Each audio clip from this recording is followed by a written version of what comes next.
Hello everyone, দেখো আজকে বিকাল বিকাল আমরা বেরিয়ে পড়েছি কিছু শপিং করার জন্য। তো ছেলে আর হাজবেন্ড আমার সামনাসামনি হাঁটছিল, কিন্তু ছেলে বেশি দূর গিয়ে আর হাঁটতে পারলো না, তারপর ওর বাবার কোলে উঠে পড়েছে। এবার আমরা ঢুকে পড়েছি কসমেটিক্স এর দোকানে। এখান থেকে আমার কিছু কেনার ছিল, সেগুলো কিনে আমরা গিয়েছিলাম যশোরেশ্বরী বস্ত্রালয়ের দিকে। তো এখানে দেখতেই পাচ্ছ খুব সুন্দর দোকান, আর হচ্ছে এখানে শাড়ি, পাঞ্জাবি, মানে ব্রাইডাল যা কিছু তোমার দরকার সবই তুমি পেয়ে যাবে। আর এছাড়াও আরো অনেক জিনিস পাওয়া যায়, খুব সুন্দর একটা মল টাইপ।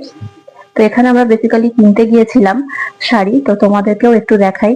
আর এখানে সুন্দর বসার জায়গাও আছে। তারপর বেরিয়ে আমাদের লেগে গেছে গরম, তো আমরা চলে গেছিলাম সামার কুলে। তো এখানে আমাদের খুবই ভালো লাগে খাবারগুলো। তো দেখো আমার ছেলে প্রথমেই নিয়ে নিয়েছে একটা রেড ভেলভেটের পেস্ট্রি। তো তো খুবই ছোট, সেজন্য ও পারছিল না পেস্ট্রিটা ঠিকঠাক মতো খেতে। তারপর দেখো আমাদের দুজনের জন্য চলে এসেছে পিৎজা। পিৎজাও ছেলে খুব পছন্দ করে খেতে, তো আমরা বেশি নিইনি, দুজনের মতো নিয়েছিলাম। আর স্যান্ডউইচ দারুণ ছিল। আর এখানকার স্পেশাল হচ্ছে লস্যি, দারুণ লাগে খেতে। আর আমার ছেলে হাইট পাচ্ছিল না, সেই জন্য ওর বাবা ওকে হেল্প করে দিচ্ছিল খাওয়ার জন্য।